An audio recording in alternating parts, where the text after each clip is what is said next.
speak carefully, as if every word I choose might be heard by something other than you. If you feel your hands turning cold, if the room seems to draw a breath that isn't yours, you should stop listening. I mean that. There are stories that sit like souvenirs on the shelf of a night, and there are stories that act like keys.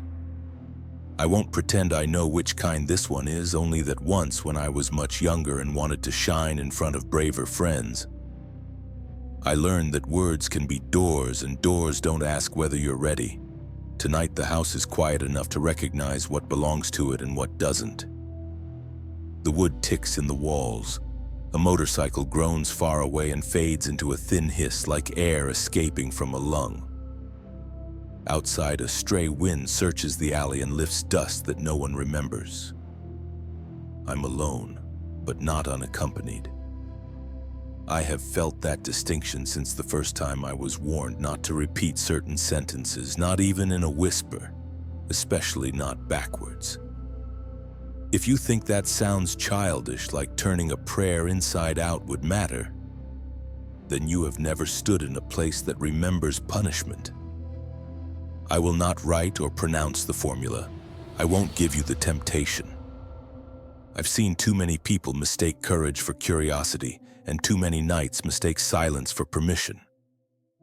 I will tell you this much. It was brief, easy to memorize, shaped like a stanza we were taught to murmur before sleep. The dangerous part wasn't the words themselves, but the alignment, the way they snapped together when you said them in order, like vertebrae clicking into a spine. When you reversed them, you didn't simply undo a lace, you set a bone in a different body. Adults like to say that fear is a trick of suggestion. They aren't entirely wrong. Suggestion is a mouth. It chews the ordinary and gives it teeth. But suggestion is not the meal. The meal is what bites back. The nuns at my school never used that language, of course. They preferred gentler warnings. Respect the sacred, leave what you don't understand to God. My grandmother used other words. Hers were older, scraped with the grit of fields and the taste of maguey sap. She said some places keep an account, and some names come with interest. I did not understand her until much later, when I realized the difference between a story and a ledger. Let me thread this slow so I don't tug anything loose.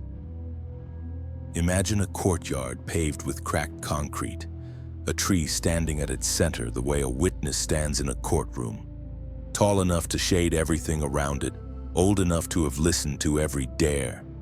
In spring, its pollen clung to our uniforms like gold dust that made us itch, and we laughed while we complained, as if the tree were teasing us.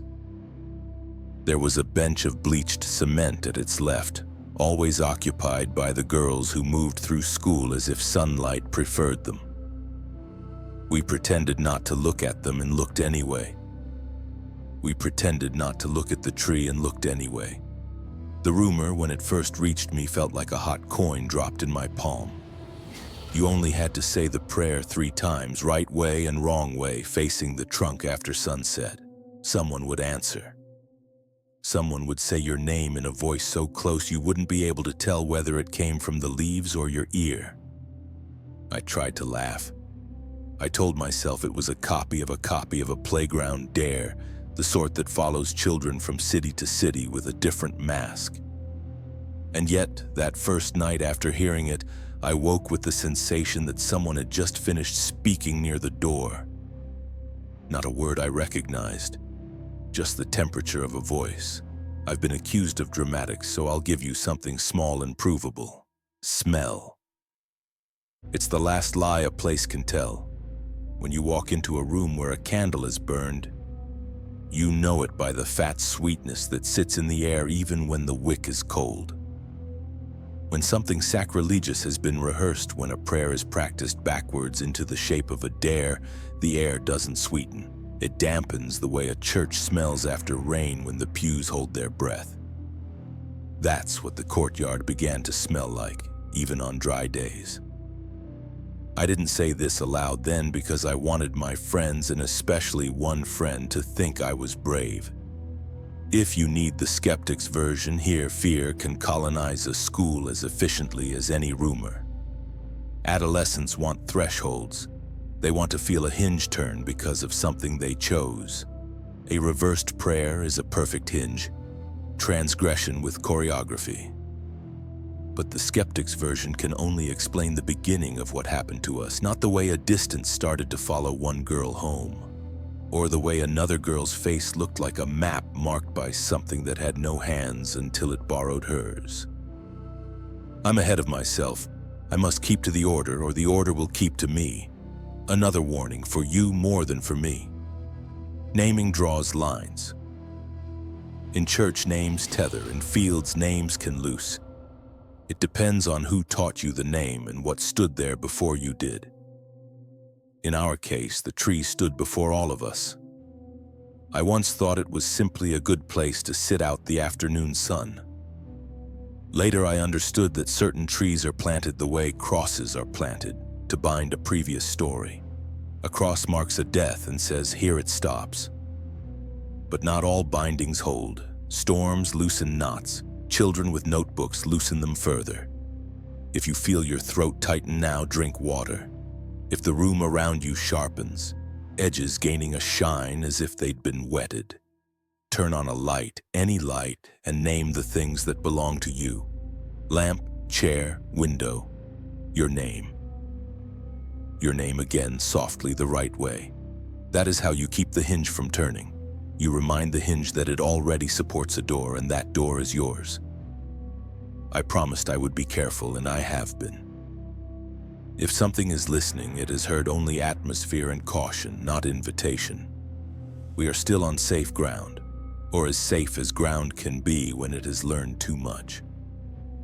What remains is to tell you why I could not laugh with the others, why I could not kneel at the bench and pretend the tree was only a tree.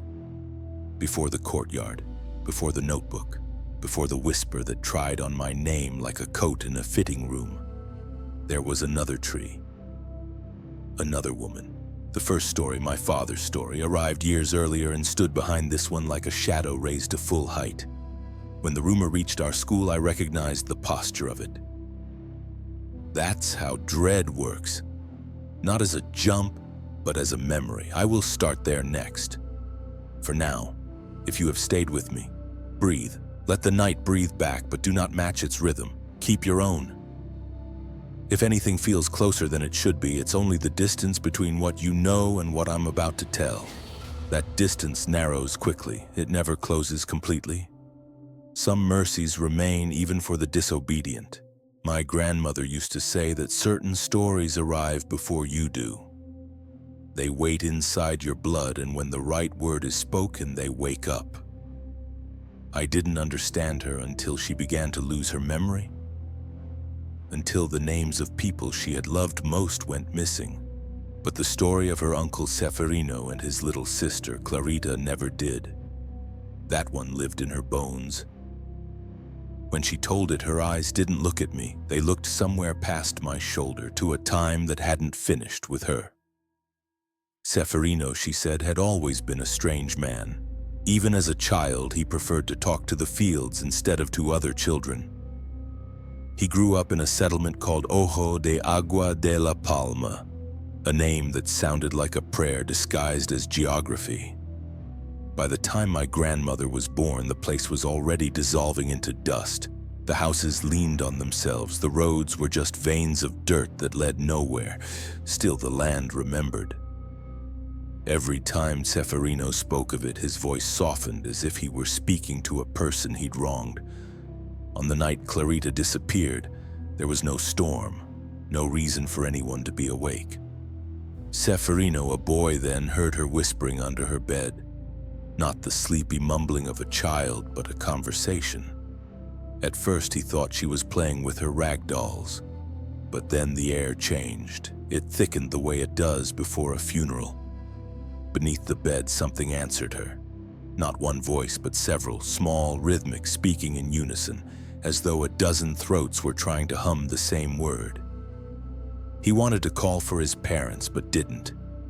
Curiosity, that sweet sin, glued him to the sound. Night after night, he woke to the same murmur. Each time it began as whispering and ended as laughter, the tiny kind like spoons clinking. Once, when the voices led Clarita outside, he followed. The moon hung low and dull, almost blue. She crossed the yard barefoot, her white nightdress tugging against the wind, and walked past the outhouse toward the field of maguey. That's where Ceferino saw them. My grandmother always lowered her voice here as if afraid the retelling might invite them. She said they were the size of dolls, yes, but wrong, like dolls left too long near a fire. Their faces had the wrinkled texture of dried fruit, and their smiles showed too many teeth, too white for creatures made of dust. They wore old campesino clothes, tiny shirts and skirts of rough cloth, and they moved in short, jerky steps. Clarita offered them flowers, pieces of bread, even one of her dolls. Each time, the little figures bowed solemnly before taking the gifts, as if they were part of a ritual older than either of them. Ceferino ran home and hid under his blanket, pretending he had seen nothing. But Clarita changed after that. She stopped playing with other children and spent her afternoons staring through the window toward the maguey field. When he tried to ask her about the tiny people, she smiled faintly and said, "They're friends. They promised to take me somewhere beautiful." One night she woke him to say goodbye. "Don't cry," she whispered. "We'll see each other again.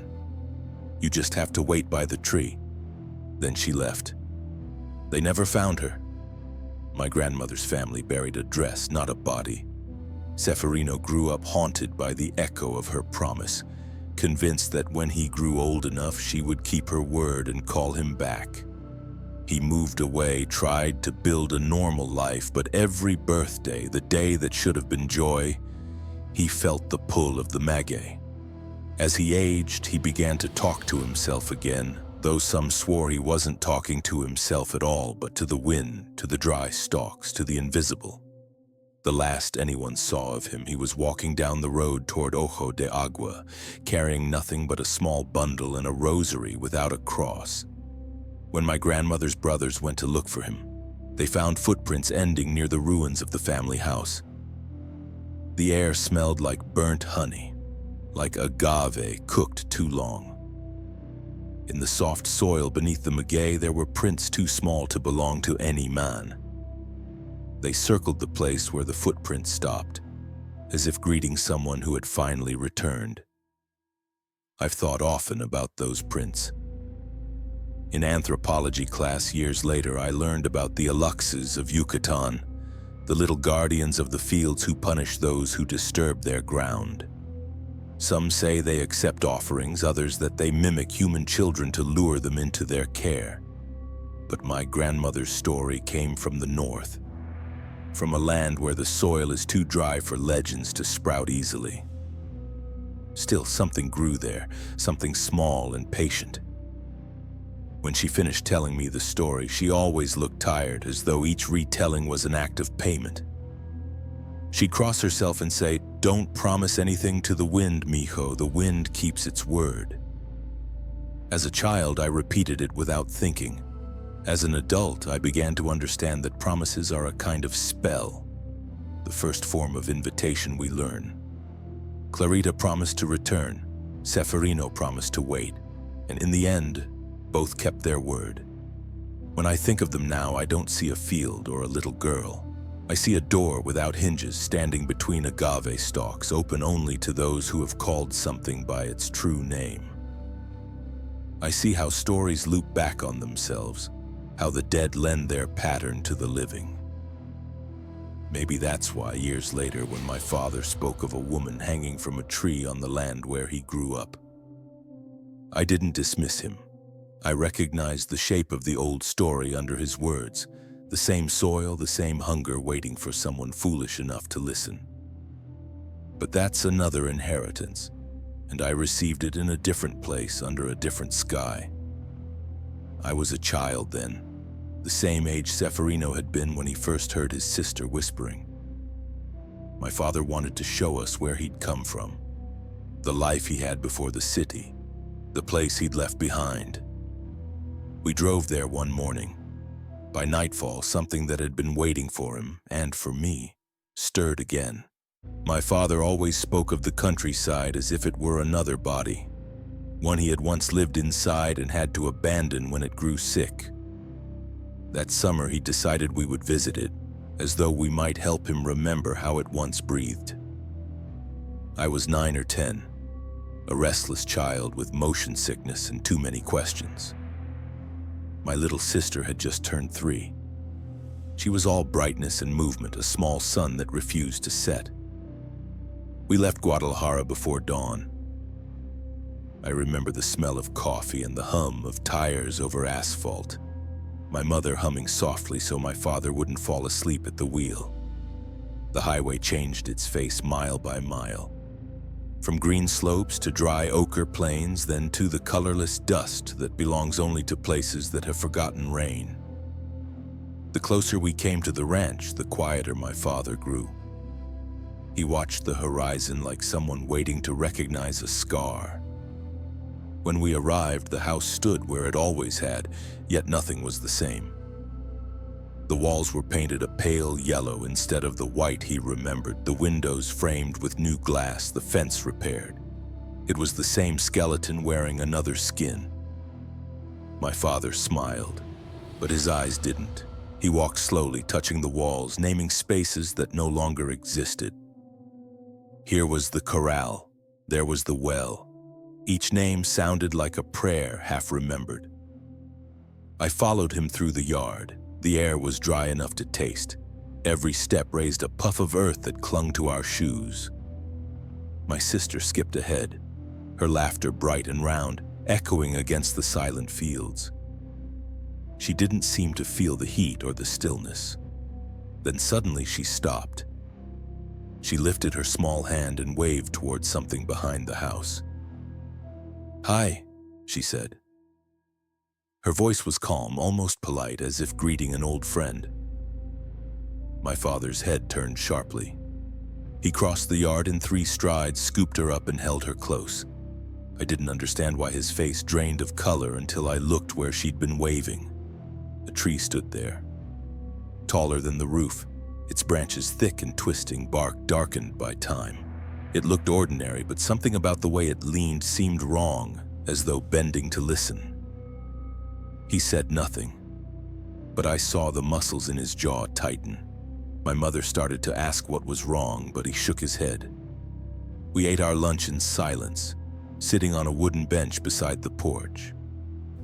My father pretended to tell stories about his childhood, about chasing chickens and hiding from chores, but his eyes kept drifting back to that tree. The day drained away in slow amber light. The cicadas sang until the air itself seemed to vibrate. When night came, we lay down in the old bedroom, the 4 of us in a single room, the windows open to the warm breeze. I woke later to a soft sound, the creak of a door. My sister's bed was empty. She stood at the threshold, her nightgown glowing faintly in the moonlight. "What are you doing?" I whispered. "She's calling me," she said. Her eyes were wide but unafraid. The lady from the tree. Before I could move, my father was up. He grabbed her in one motion, lifted her into his arms. His face was pale and furious, not at her, but at whatever name she had just spoken. "We're leaving," he said. My mother protested. It was past midnight. The roads were dangerous, the car old. But he was already packing. I'd never seen him that way, his voice like a door slamming over and over. Within minutes, we were in the car, headlights slicing through the dust. My sister cried at first, then fell asleep against my mother's shoulder. The road twisted through hills that looked like the backs of sleeping beasts. After a long silence, my father spoke without taking his eyes from the darkness ahead. "When we were children," he said, "we used to see a woman hanging from that tree. Not always whole, sometimes just her outline. She called to us by name." His voice broke on the word name. "Our grandmother said she was a witch they hanged long before our house was built. that she still called for the children who lived there. The car's headlights flashed over the shapes of Magayan rock. I pressed my forehead to the glass and saw the silhouette of the tree receding in the distance, one branch swaying against the night sky like an arm in farewell. My father kept driving, jaw locked, until the horizon began to pale. We never went back. Even now, decades later, I can recall the sound of the branches groaning in the wind, the way they seemed to mimic a breath. Sometimes when I close my eyes, I still hear my sister's voice saying, "The lady is calling me." And sometimes when I dream I'm back in that car, the road unspooling forever, my father staring straight ahead as though the only way to live was to keep moving before the night remembered our names. Years later, I would hear the same kind of story again. This time, not from my grandmother's cracked lips or my father's clenched jaw, but from the soft rumor of girls in a Catholic schoolyard. By then, the ranch was only a ghost in family conversation, a place my father pretended not to remember. We had moved to Mexico City, and he told everyone the countryside had nothing left for us. I thought he meant work. I didn't know he meant peace. My new school was built like a convent that had forgotten to be holy. Long corridors of cold tiles, windows too narrow for sunlight, and a courtyard in the center where everything seemed to converge. The gossip, the prayers, the laughter, and the tired sigh of the nuns who still wore habits heavy as winter. In the middle of that courtyard stood another tree, taller than the classrooms, older than the walls. Its roots broke through the cement as if the earth beneath were rejecting confinement. We called it El Fresno, though some said it wasn't really an ash tree. Its leaves were thick and dusty, its trunk pale and scarred.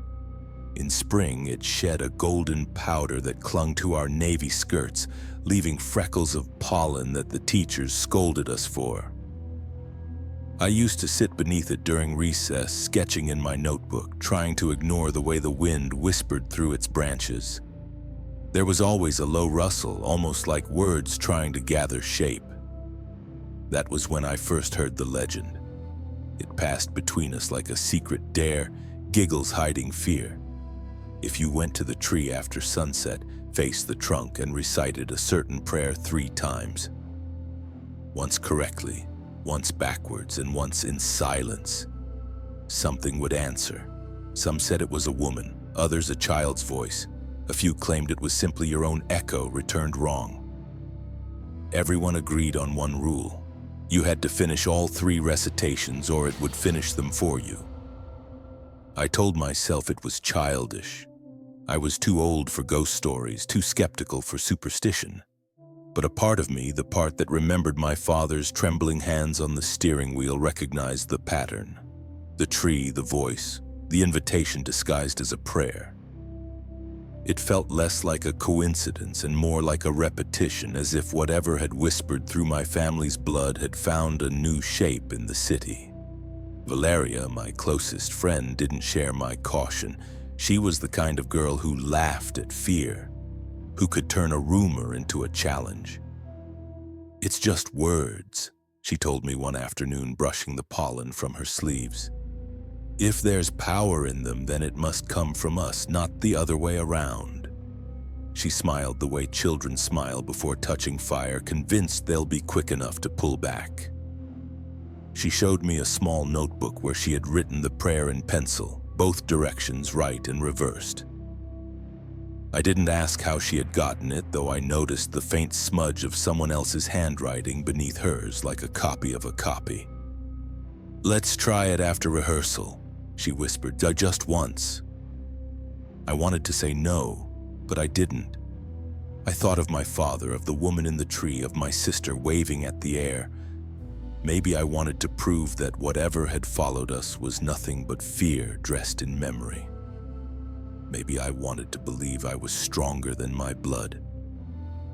When dusk came, the courtyard emptied. The nuns locked the front gate with their usual caution, their keys clattering like tiny bells. The sky over the city dimmed from pink to bruised violet. Valeria waited by the bench, notebook in hand. The air had cooled, and with it came a smell that didn't belong, wet earth and iron like the ranch after rain. "Do you hear that?" I asked. She shook her head. "Just the wind." But it wasn't the wind. It was the same dry whisper I had heard years ago through the car window when my sister had said, "She's calling me." A sound made of breath and leaves, almost words but not quite. It made my stomach tighten. Still, I followed Valeria toward the tree. Its shadow stretched long across the tiles, reaching toward us like a black road. We stopped at its base. The bark looked almost soft in the half-light, like skin. "Ready?" she said. I nodded, though I wasn't. Somewhere deep in me, something old shifted. The echo of a warning passed through generations. Don't answer when the earth calls by name. That night was the beginning. Not the beginning of the story you think you're hearing, but of the one that was waiting to finish itself through us.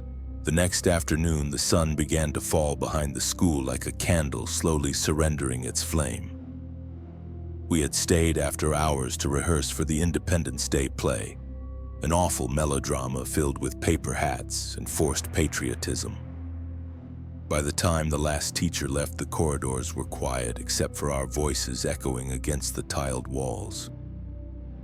It felt like the building itself was exhaling, tired of pretending to be holy. Valeria waited for me by the fountain near the courtyard.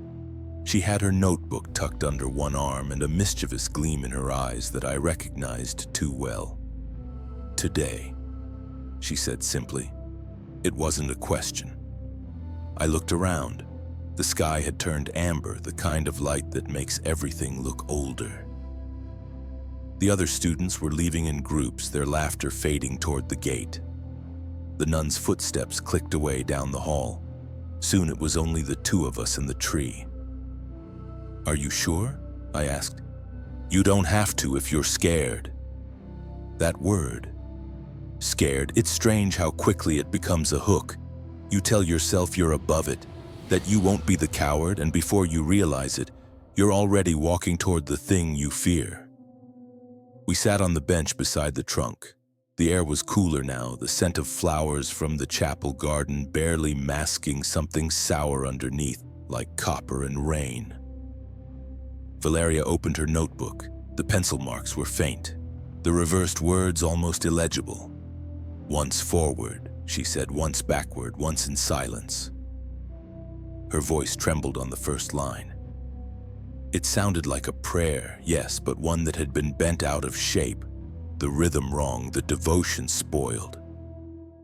When she began the second version, the reversed one, something subtle shifted.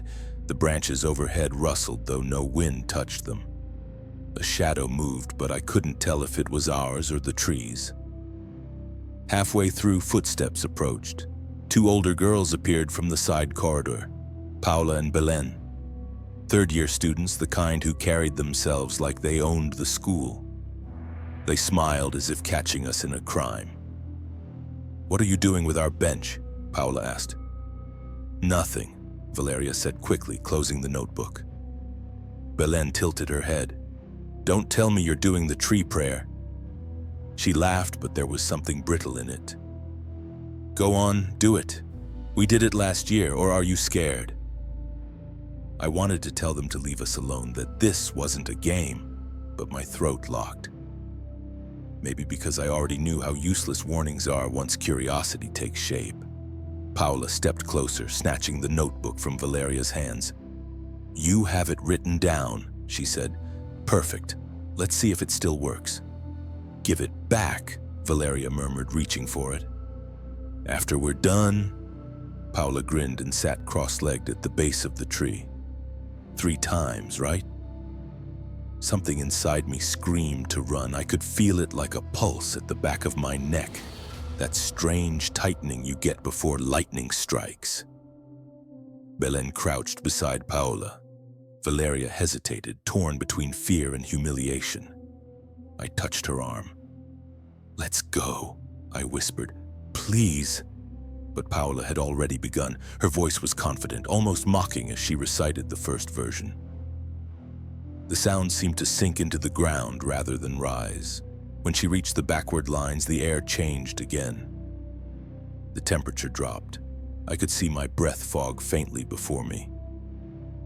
Valeria's lips moved, but not in sync. She stuttered, skipped syllables, coughed. Later, she would tell me she had done it on purpose. Instinct, she said. I think it was mercy. When Paola reached the last line, a silence spread so thick it muffled everything. The city traffic, the echo of footsteps, even the insects. It was as if the courtyard itself had stopped listening. Then something cracked. Not loudly, but deep, like a bone under pressure. The tree shivered. Leaves drifted down through the air was still. I ran, I didn't even think. I stood and fled across the courtyard, nearly tripping over the steps. Behind me, someone laughed, high, nervous, too loud. I didn't look back to see who. I hid near the gate, crouched behind a row of water jugs. My hands shook so violently I had to press them against my knees to keep quiet. From there, I could still see the tree. The girls were tiny shapes in the dusk. The notebook a pale square between them. Valeria stood apart, her head lowered. Paola leaned forward as if listening for something. And then she jerked upright, the way someone does when a stranger whispers directly into their ear. Belen screamed a short, startled sound and dropped the notebook. The pages fluttered open, catching what little light was left. I couldn't hear words anymore, only a humming, low and broken like a choir with no melody. I pressed my palms over my ears. My heart thudded so hard I could taste blood. When I dared to look again, the courtyard was empty. Only the bench and the tree remained, dark against the bruised sky. Minutes later, Valeria appeared at the gate, pale and shaking. "Please," she said, "don't ask. Just let me stay at your house tonight." I didn't argue. I didn't even tell my mother the truth. That night, when she slept in my bed, I lay on the floor listening to her breathing. It never settled into rhythm. Every few minutes, she'd gasp, as though startled by a sound only she could hear. Somewhere outside, a branch scraped against the window pane. Slow, deliberate, almost polite. Morning never felt as heavy as it did the day after the invocation. It was as if the night hadn't left but simply folded itself into the walls of the classroom. The corridors smelled of disinfectant and candle wax from the early mass. Valeria sat beside me, her eyes red, her hands trembling even when she tried to smile. I kept glancing at her, hoping the sun would wash away whatever had followed us, but sunlight seemed thinner that day, like it had learned to hesitate. By first period, I noticed Paola and Belen were missing. No one mentioned it at first. In schools like ours, absences are usually blamed on stomach flu or discipline. But by recess, the whispering began. Some girls said Paola had shown up with her face hidden under a hoodie and gone straight to the principal's office with her parents. Others claimed they had heard screaming from her house during the night. Valeria and I stood by the fountain, pretending to eat. The water shimmered strangely, little circles forming and breaking even though no wind touched it. I remember Valeria's reflection twitching in the pool, her mouth still while her image whispered something that didn't match the movement of her lips. I blinked, and it stopped. We decided to check the office, maybe to prove the rumors wrong. Maybe because fear is easier to bear when you walk toward it instead of letting it chase you. The hall outside smelled faintly of iron, and there was a muddy footprint near the door, small, like a child's. Paola came out just as we arrived. I wish I could unsee her face. The scratches ran from her jaw up to her temple, thin and deep, like a claw had traced them with care. Her eyes darted to us but didn't linger.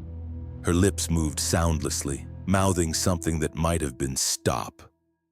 Her mother held her by the shoulders, guiding her away like a blind girl. Behind us, the secretary muttered to another teacher, one of those women who treat gossip like a holy duty. "She locked herself in her room," the secretary whispered. "They had to break the door. Said someone was in there with her, but when they went in, it was just Paola, bleeding, screaming that the voice wasn't hers anymore. The teacher shivered. Could have been hysteria. The secretary nodded, then added, "Her father said she kept calling another girl's name. I think it was Belen." At that moment, Valeria's hand found mine. It was cold, damp. "We need to go," she whispered. Belen never came back to school. The first week, the nuns told us she was ill. The second, that she'd moved away. But by the third, someone claimed to have seen her cousin at the market crying. She said Belen had thrown herself off the roof of her house, screaming that something was climbing up the walls. I didn't want to believe it, but the image refused to leave my mind. A pale figure scrambling up the plaster, no hands visible, just motion like a sheet of wind dragging itself toward her window. Valeria stopped sleeping soon after. She would text me late at night. "I saw something again, a shadow by the door. It doesn't come in, just waits." I told her to pray, to talk to her mother, to see a priest, anything. But she said prayers only made it worse. "Every time I start," she wrote, "it listens. It waits for me to finish the third line." Her messages grew stranger. "It's at the window, wearing black. It doesn't knock, it just stands there. I think it's smiling." I asked what she meant. She sent no answer until dawn. "It's a nun." I told myself she was dreaming, that the guilt and fear had twisted into hallucination. But that evening, when I went to meet her near the plaza, I saw it too. Or something like it. Across the street, beyond the blur of headlights, a figure in an old black habit stood perfectly still. The veil fluttered, but not from any wind I could feel. I blinked, and it was gone. Valeria swore that the figure followed her everywhere, always keeping the same distance, about 40 or 50 meters, never closer. In malls, in Chapultepec Park, outside her own house, it never spoke, never gestured, it only stared. "It's waiting," she told me once, her voice hoarse. "It can't cross yet, I didn't finish the last line." I wanted to tell her she was safe, that distance meant protection. But deep down, I knew that space wasn't safety, it was patience. Something learning the rhythm of her life, waiting for the exact moment she'd falter. One night she called me, her voice barely audible. "It's in front of the house," she said. "Across the street, same place as always." "Don't look at it," I told her. "Close the curtains." She didn't answer. The line went quiet except for her breathing and something faint behind it, like the slow turning of beads against wood. Click, click, click. The sound a rosary makes when moved by invisible fingers. That was the last time she called me after dark. The next morning she came to school pale but composed, almost peaceful. "It didn't move closer," she said. "It never does." Her calm frightened me more than her panic ever had. It was the calm of someone who's learned to live beside their shadow. And as she walked away down the hall, the hem of her skirt brushed against the floor in a slow, whispering sound. Shh, shh, like fabric over stone, like a habit dragging behind a figure that would never quite leave her side. Weeks passed, and the rumor of what had happened began to rot quietly, like fruit hidden at the back of a drawer. Paula never returned. Her parents transferred her to another city, they said, for recovery. Belin's name was removed from the attendance lists entirely. The teachers pretended not to notice, and the nuns prayed longer at morning mass. They said it was for the sick, but I knew better. Valeria, though, remained. She sat beside me every day, thinner than before, her hair tied back as if keeping it out of the way of something unseen. She spoke softly now, rarely laughed. Sometimes her eyes darted toward the windows, following movements I couldn't see. "I think she's still there," she whispered once during lunch, her spoon frozen in midair. Not close, just watching. At first I didn't answer, because admitting she was right meant accepting that the world could listen back. But that evening when we walked together to the bus stop, I saw what she saw.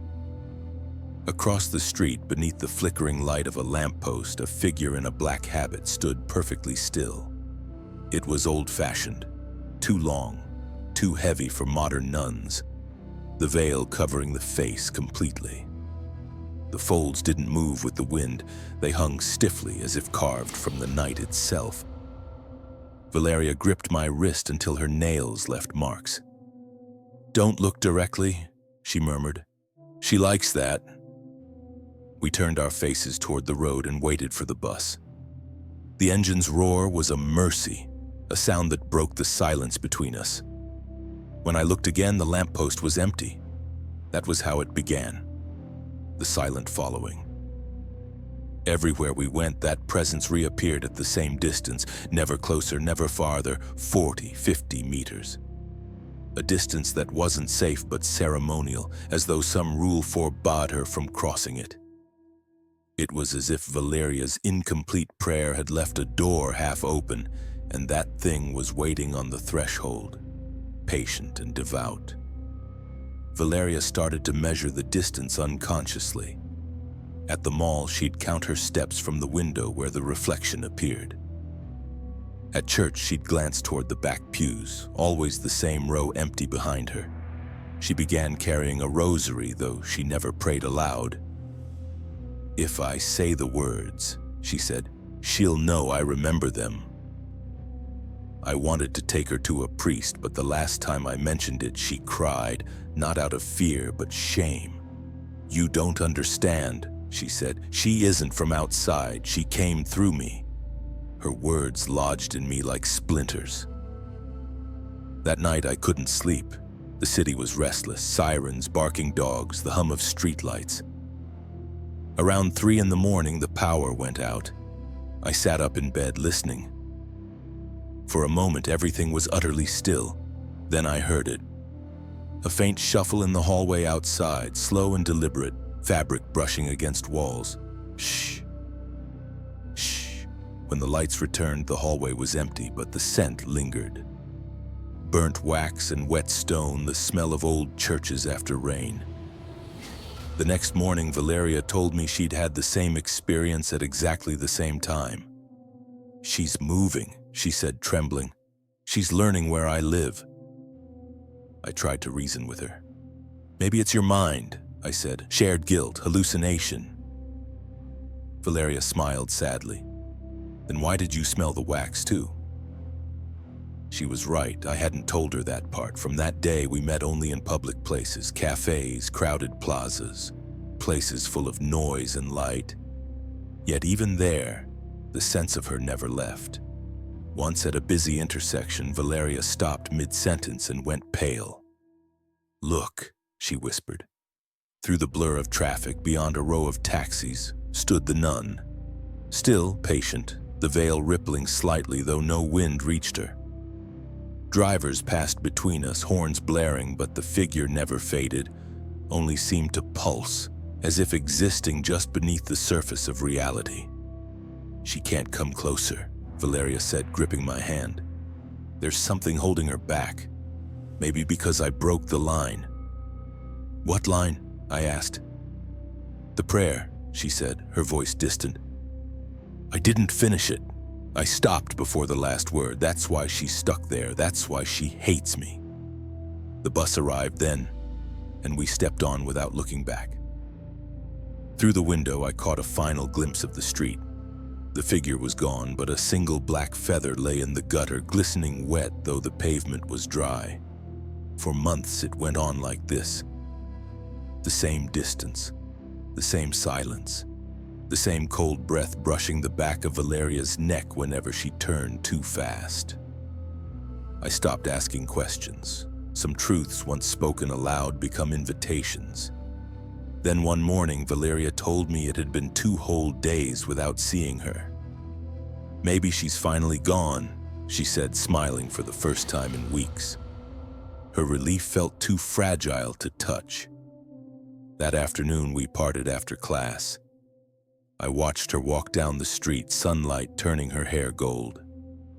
Just before she turned the corner, she stopped as if hearing someone call her name. Her body stiffened, And though I couldn't see what she saw, I knew, because the air between us went suddenly cold, and the shadow of the school's bell tower stretched unnaturally long, like a hand reaching toward her. She took one slow step forward, her head tilting slightly as if answering an unseen voice. Then she smiled, a small, resigned smile, and whispered something I couldn't hear.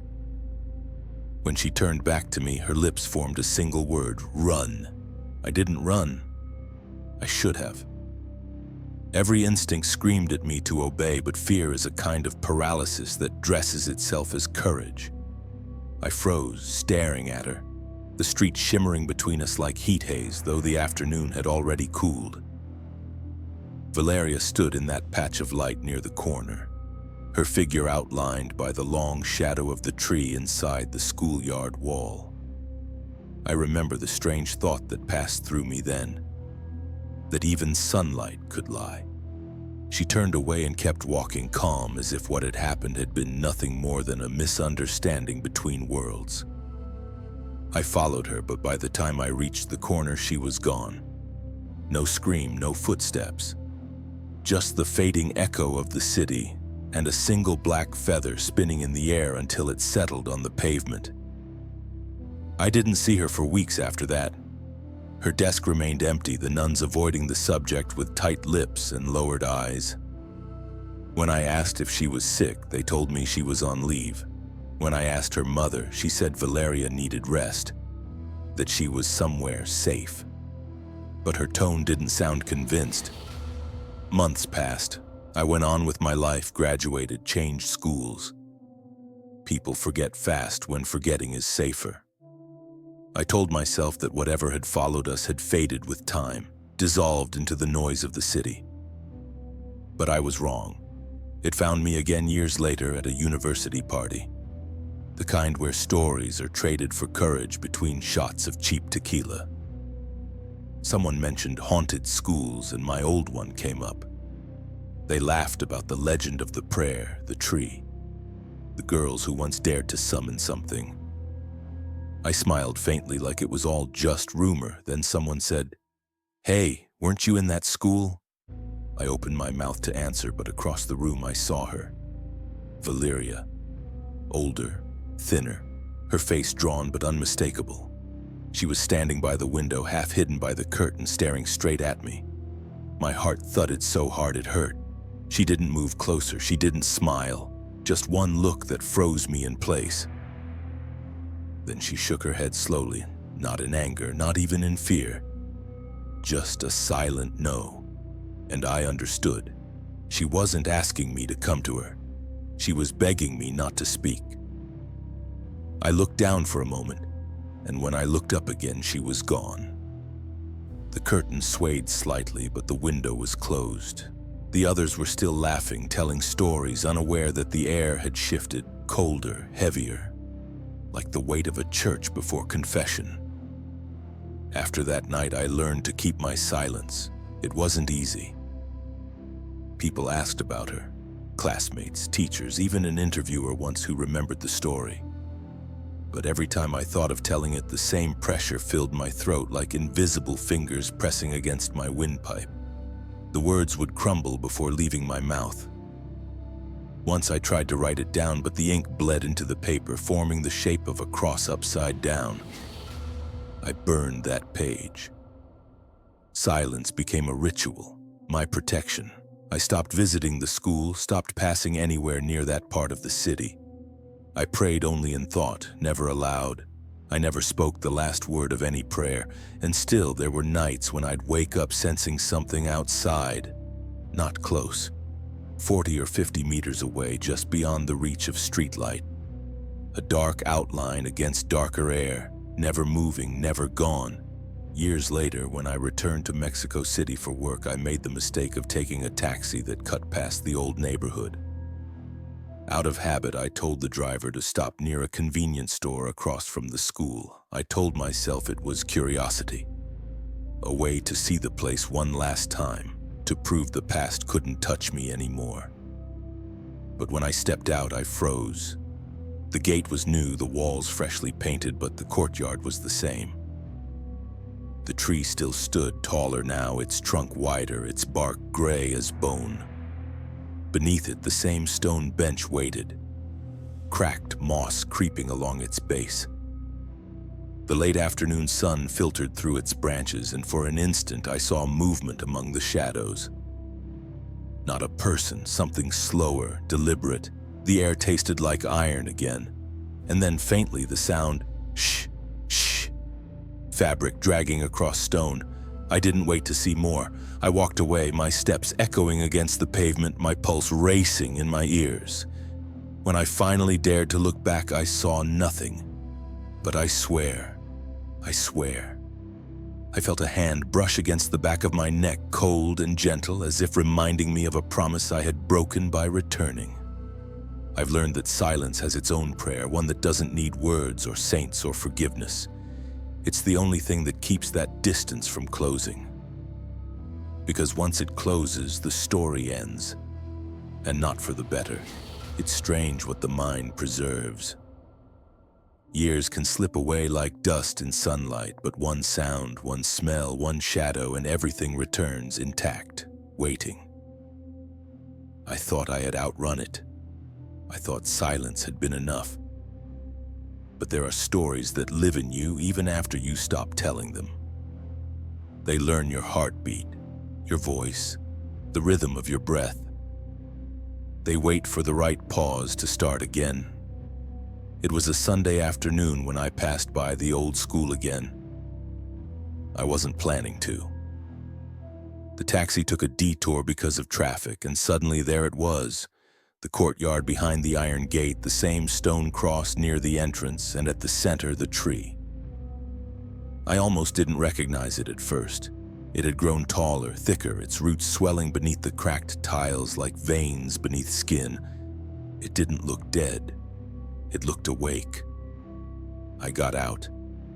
I told myself it was nostalgia. I walked to the gate and gripped the cold bars. The city noise dulled, as if the air on the other side had a different frequency. For a moment I thought I heard laughter, children playing. But there were no children, no movement. Only that slow murmur of leaves. And in that whisper, a pattern. Not words exactly, but the shape of words.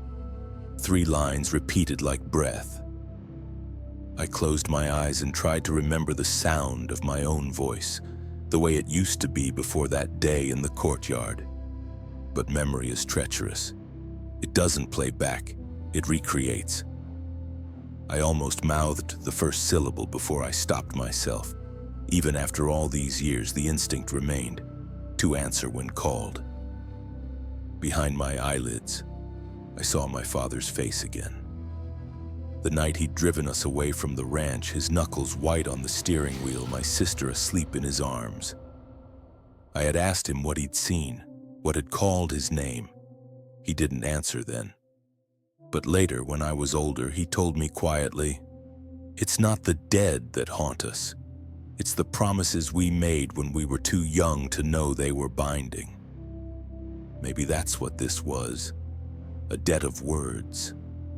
The same language passed from Clarita's whispers under the bed, to the woman on the tree, to the nun's prayer, to our foolish dare.